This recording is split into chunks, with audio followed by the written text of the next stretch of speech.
dear beloveds. Hopefully you listened to the video I just did before this, which was very nourishing and lots of energy. And it was all with that beautiful divine frequencies of love.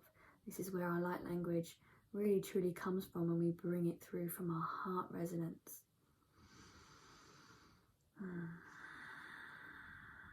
Flowing from that space of kindness, of sharing with pure divine love intentions.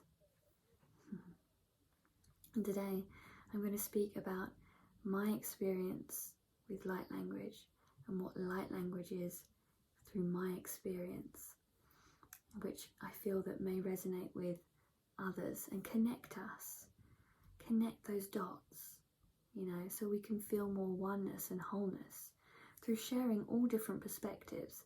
We don't need to take these perspectives on as our own or hold on, but we can share and understand all perspectives as this creates the whole. So the reason that I am sharing this is because I understand that there are many different perspectives out there. And yes, while I share light language videos, I haven't shared my own perspective on this experience that I am sharing with you. And it feels that it is time that I do so.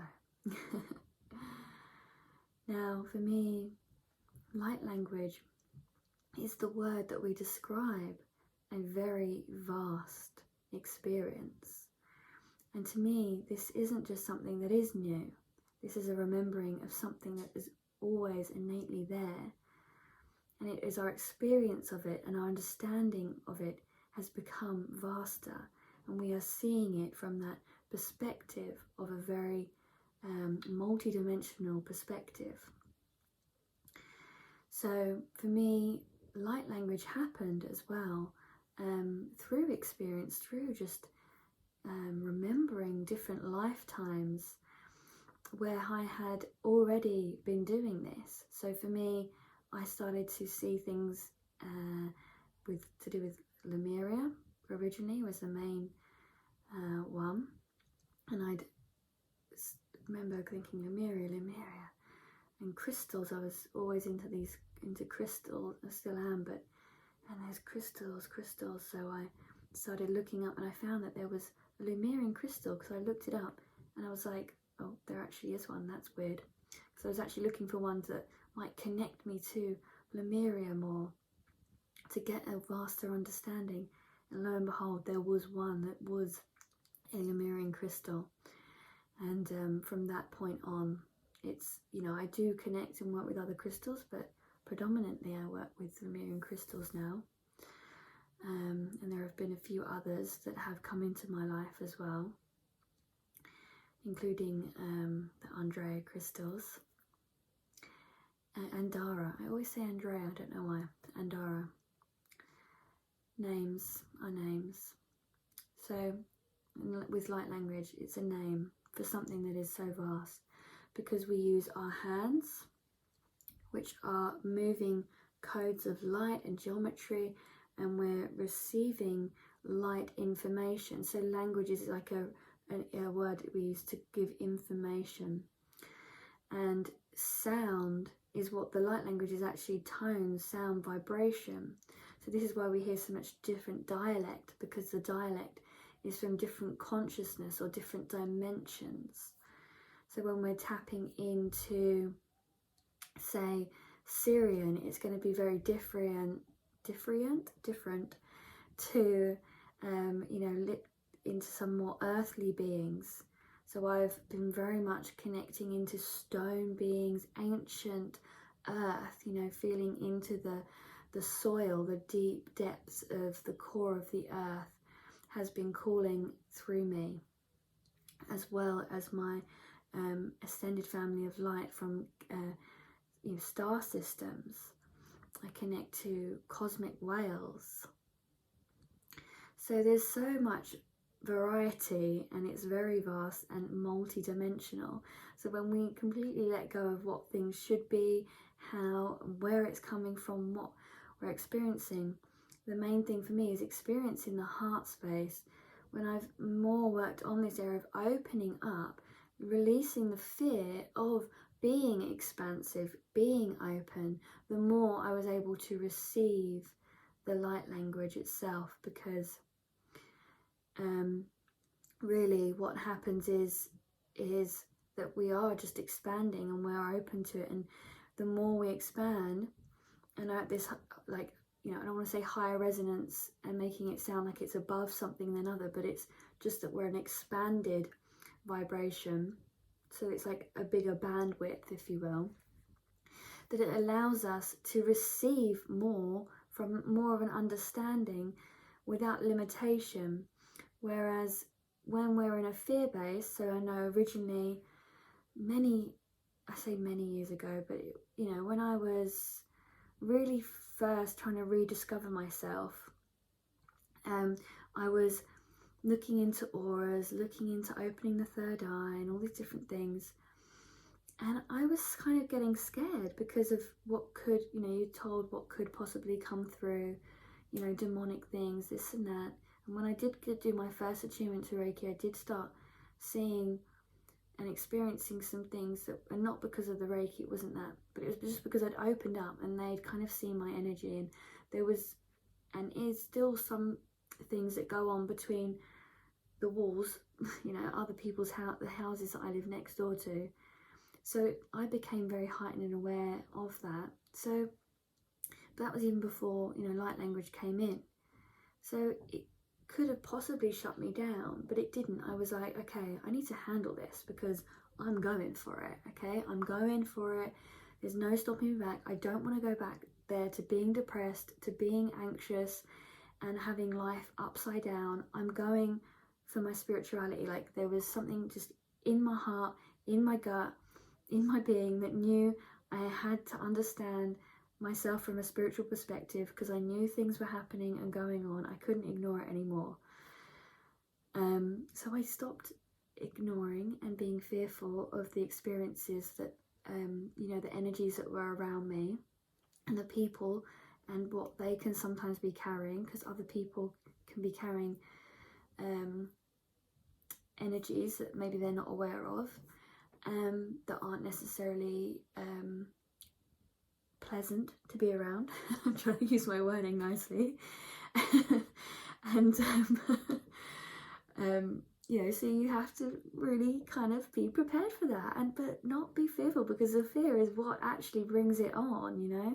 So once you get past that and you're like, actually, I'm a badass, I got this energy now to just to bust through this, I can do this, because I practice my meditation, you know, I practice my yoga. That's where I was at before light language.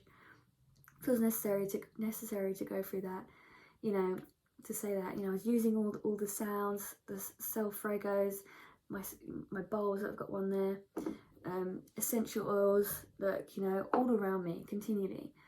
I was working on it. It did feel like a bit of a work, you know. It doesn't feel like work now, but it did feel like I was, you know, trying to push through it, plunge through. I was going for healings with different healers. You know, there was so much was going on, and once I, you know, and it just was, the layers were just coming away, and the more they fell away, the more I became available, more of the light language even came available to me, because I allowed all of that to fall away, and I allowed these things to come up. Some people, you know, shadow work. It's like I allowed the shadows to present themselves to me. I engaged with them so that I could release them. I didn't hide from them anymore. I didn't get scared anymore. You know, not that you don't get scared, but you work through that fear. When it arises, I work through it. I learnt that anxiety was not actually like something that I should be ashamed of or suppress. It was actually because I was getting high levels of energy coming through my body, you know, and the like shadow work and everything like that, or whatever you want to call it, or just these shadows, these blocks, you know. There's so many different names for these things, which to me are just, it's all kind of one thing, right? And then they kind of are rising up, and that's why you start to feel that anxiety. You can feel shaky, And I started to realise, okay, so when this happens, I can now work through it, because I had the modalities, you know, I did do my Reiki 1 that would help me to kind of do all those normal points. So I was working through like the chakras, you know, and I was doing lots of meditation sounds. And I'm touching these, by the way, you know, using sound. And that really got me through those hurdles that prevent us from accessing that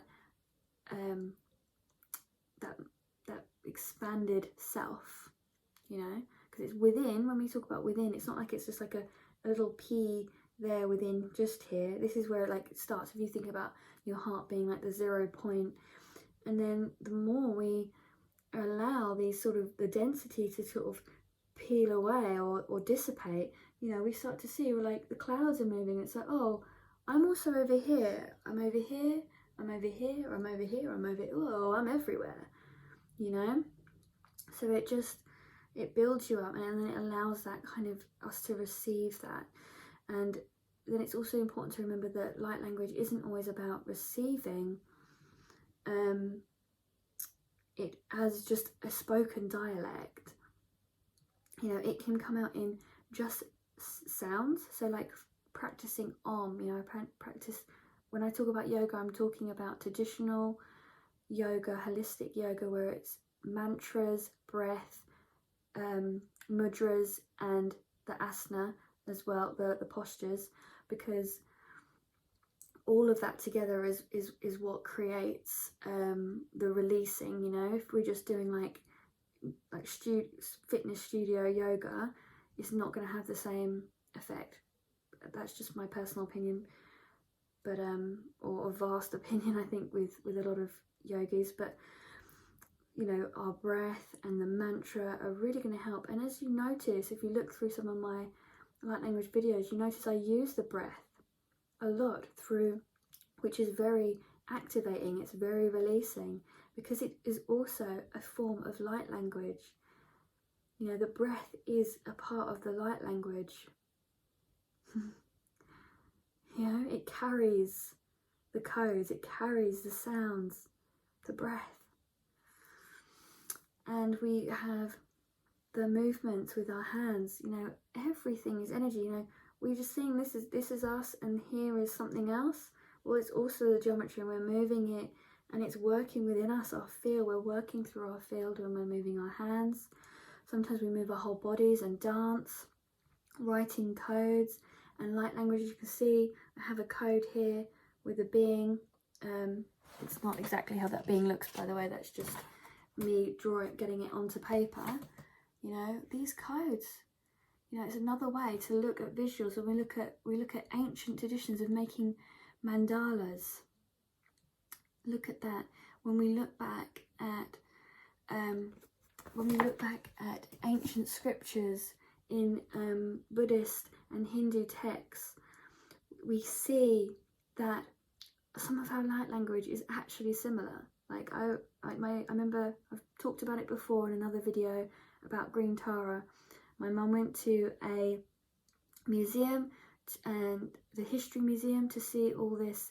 I think it was, I can't remember the exact name of what the expedition was, but it was all like Buddhist scrolls, and I think there was a jacket as well, which she said it was meant to be like a protective jacket, and there was all these dragons on there, and then these light codes. My mum was flipping out because she was in doubt of me, obviously, and then seeing what she saw there and seeing what I do, she was like, oh my gosh, you know, this is synchronicity, what is this, you know? So it just shows you that we're bringing back this ancient wisdom. You know, it's not that it's brand new and it didn't exist before, and it's not that it's doesn't have a new and even expanded awareness of what it is to what it was even then, you know, but it's still the fact that it's not like it's ever been lost. It's always been there.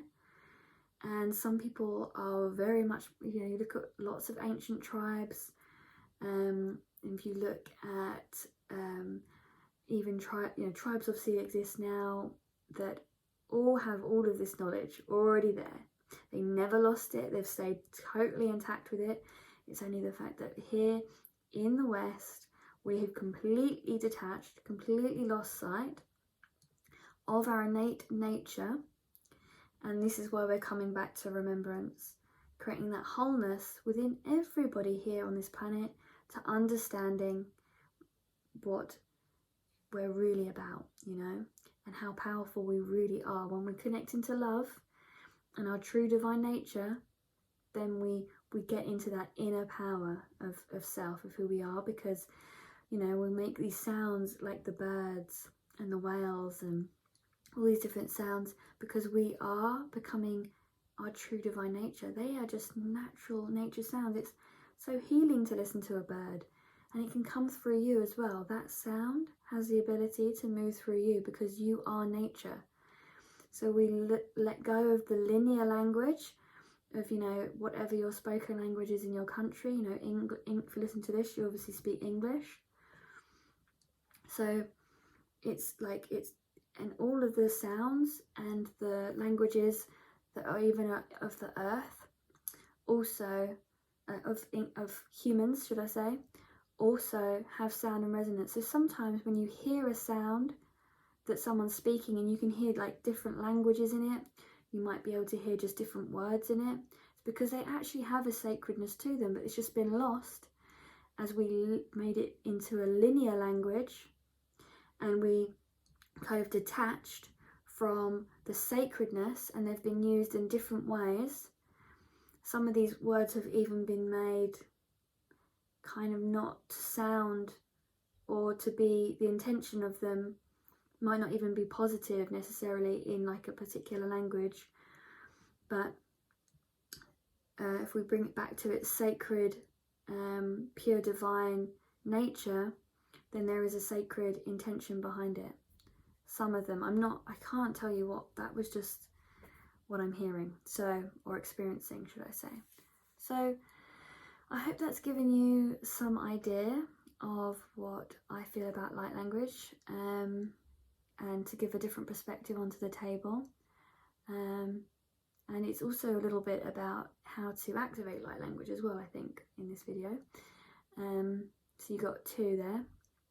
So to finish, we'll close with a little bit of light language as well, as always. But maybe not forever, who knows? If we evolve and we change and we'll just be telepathic, we won't necessarily need to always use dialect either. So bear that in mind. So everybody, I love you all. If this resonates and you like to connect to these sound vibrations of pure divine love, breathe in and expand your heart.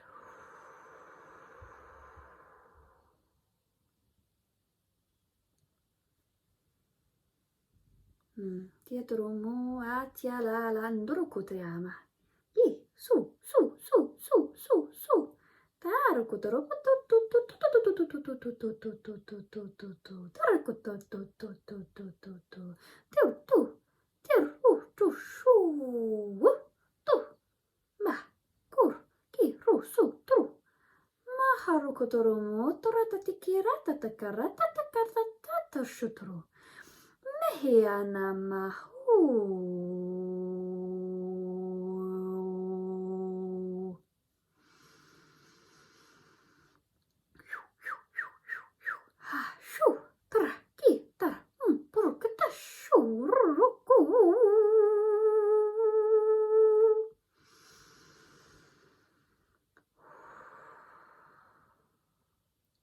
They're presenting me with a beautiful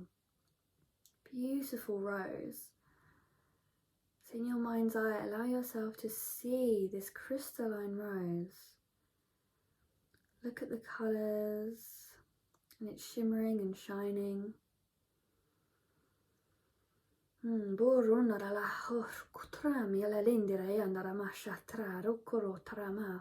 you feel ready to receive, you may place this beautiful rose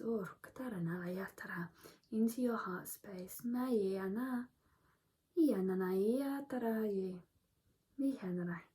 Torunashi na.